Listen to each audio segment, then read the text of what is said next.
tasted of the power. Only show, only show. You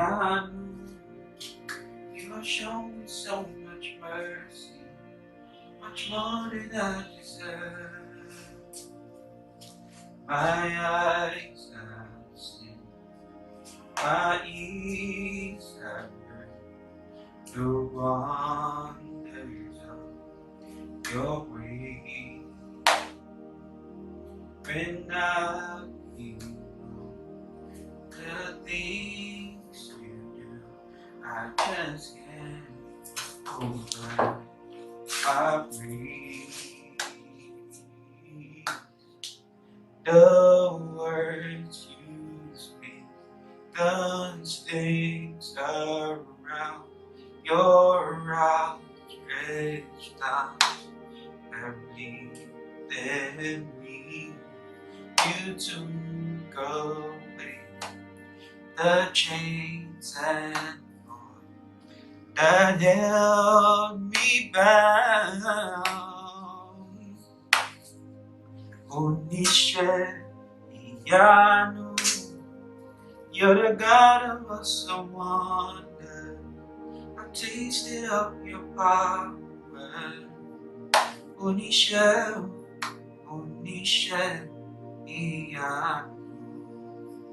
you show me so much mercy, much more than I deserve. 8 months ago, precisely September 12th, at around 7:30, I was waiting for my next ride to take me home. And I set my destination towards my home address. And I was just waiting and waiting and waiting. I didn't get a request. So I decided to start driving home. I said, okay, I didn't get a request. Let me just start driving home. Then I got a request just at the gate of 1005. I was about driving out. I got a request from a lady. Said she was heading towards the Solo area. I was like, wow, okay, this is my trip now. At least I found a request that will take me towards my home address. So I picked the lady. We got talking. She was a nice person. In fact, she is a nice person. And we got talking. We were talking about life. We laughed, and eventually, okay, as we were driving, I checked my map and I saw traffic towards Akpongmo Bridge, because that was where the map actually led me through. So I don't know, my spirit just, I just told her, are you a Christian? She said yes. I said, just pray. And I didn't know what was ahead of me. I just said, just pray. I just felt the feeling, I just felt something, and I just said, just pray. Then I think 30 minutes into the traffic, 30 minutes, yes. The next thing I saw two guys behind my window, beside my window rather. And the next thing I saw was a gun. I've never been robbed before. I've never seen a gun before. Like, I've never witnessed an armed robbery attack before. So at first, I was in shock. I was like, oh, okay, this is really getting down. I'm about to get robbed. Man. So the next thing I remember was, I told the rider, I said, see, we are getting robbed though. The next thing she said, this is, in fact, I could tell that she was panicking already. She was already panicking. So the next thing I did was, okay, reached out to my phone. I wanted to pick my phone to give them, because these guys were not even patient. All I was hearing faintly, because my glass was wound up, and I was just hearing faintly that, give me your phone, give me your phone, give me your phone. The sound was very low, but I knew this was real. So I stretched out to pick my phone. Then as I just turned towards the guys, that's these guys that were robbing me, that were attempting to rob me, the next thing I heard was a gunshot. Bam! And I noticed I was unconscious for some seconds. And I got myself back. The next thing I felt was blood on my face. I tried opening my eyes. My eyes did not open. Then I don't know. I was like, is this the end? Is it the end for me? And I was scared. My heart was racing. I just didn't know what to do at that point. But the next thing I remembered was my rider. And I felt blood. I touched my eyes. I felt blood, gushing out of my eyes. My eyes felt like broken egg. And I was like, God, what is happening to me right now? I was feeling blood on my clothes. I touched my body. I touched the gear. I felt blood on the gear. I just felt blood everywhere. Then the next thing I can remember that I told my client was, are you okay? Are you fine? She was crying. She kept on saying, geez, they just shot you. She was panicking. She said, what will we do now? So the next thing she did was, she was calling for help. She came down. She ran out calling for help. I was left alone in the car. All I thought at that point was, I came down from the car and I was rolling on the floor. I was weak and I was crying for help. I was saying, help me. I was in so much pain. That was when the pain, after I realized what happened, the pain wasn't as serious. I was feeling pain in my head. I was feeling pain in my eyes and all of that. I was crying on the floor. I was crying for help. Nobody answered. But eventually it turned out that my rider went ahead of me, called the attention of some police. She was privileged to get into a cab. They helped her, got her to where they see the policemen, who eventually came to my rescue.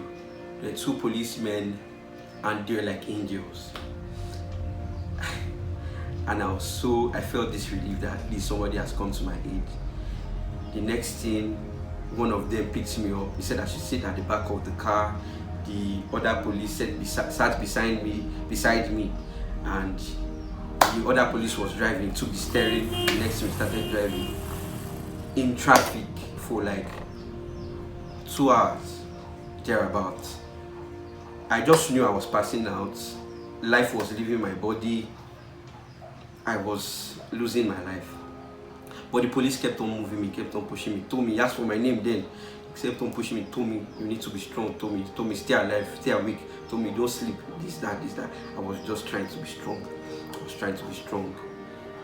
Then, I think 20 minutes along the line, 20 minutes later, or after the 2 hours of traffic, I think another 20 minutes later, I just knew that I was in the hospital because I was unconscious. I didn't know what was going on. Then I knew I was in the hospital. I was hearing faint noises. Hey, so what they did to this boy. I was just hearing those faint noises. But the police kept on moving me. I couldn't move, but I was hearing him saying, Tommy, move, speak to me, talk. I couldn't talk. I tried to respond. I was hearing noises from inside my mind, but I couldn't move my hands, and everything was just blurry. Everything, not blurry, like everything was faint. Everything was just fading away. And I just prayed. I said, God, give me strength. That was the only thing I said. Then what I noticed was they gave me an injection in my hand. I think it was an adrenaline rush or something. I don't know. I just know I just got myself back and I was alive again. The next thing the police did, he got my mom's number. I asked for my mom's number. I was able to call my mom's number. But the next thing I told him, I was like, don't call my mom. She's going to have a heart attack. And she's going to, I don't know, she's the only one at home. What if she slumps? No, I was just worried. He said, we have to call your mom. Oh. This, that. So eventually called my mom. I was just happy that at first she didn't collapse. She was responding. He kept on updating her where I am and all of that. I really didn't know what was going on then, but I think she was on the road then before we got there and all of that. So they moved me to another hospital, which was military hospital, that I can remember, in Yaba. So there I got treated. Eventually my mom came, and all I heard was that she fell to the floor.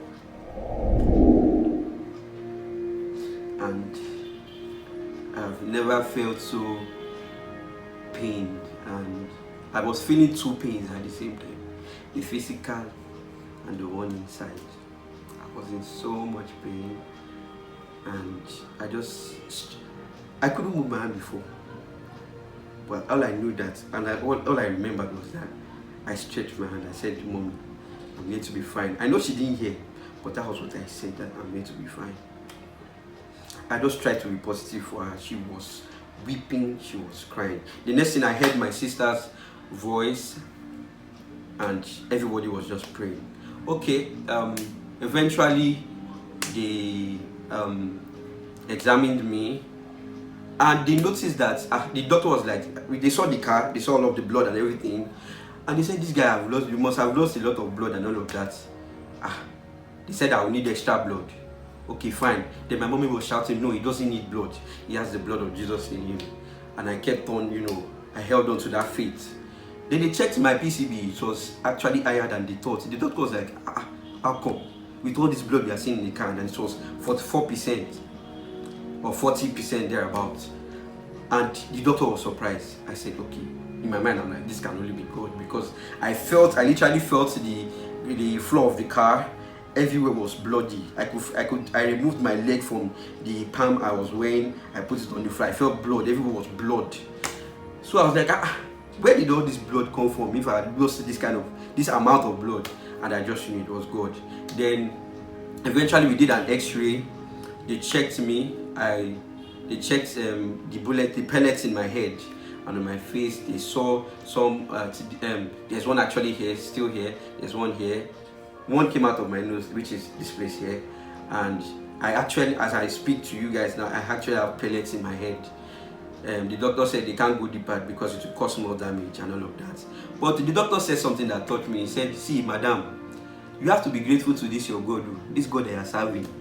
Because see these two pellets here, if they had touched my spine, I would have turned to vegetable. I would have turned to butter. Man, it was really touching. Eventually, they moved me to Lasuth. A lot happened. I was treated. They put stents in my nose. I went through a lot of pain. They put stents in my nose just to make sure my nose were aligned properly. They checked my eyes. I was feeling pain, but I know what I remembered is that at the same time I was just trying to make everybody happy. And eventually I got to do the operation. They closed up the damaged parts of my eyes. They stitched it up, and just to avoid infections going into my brain. So I just got to know that right now I'm blind, and the doctor told me that I can't see again. At least I just knew that I was blind. I was a blind person. And that's how it happened. It was very touching. It was very, very touching, I must say. I mean, I'm somebody, for the first 27 to 28 years of my life, I was a sighted person, and now this happened.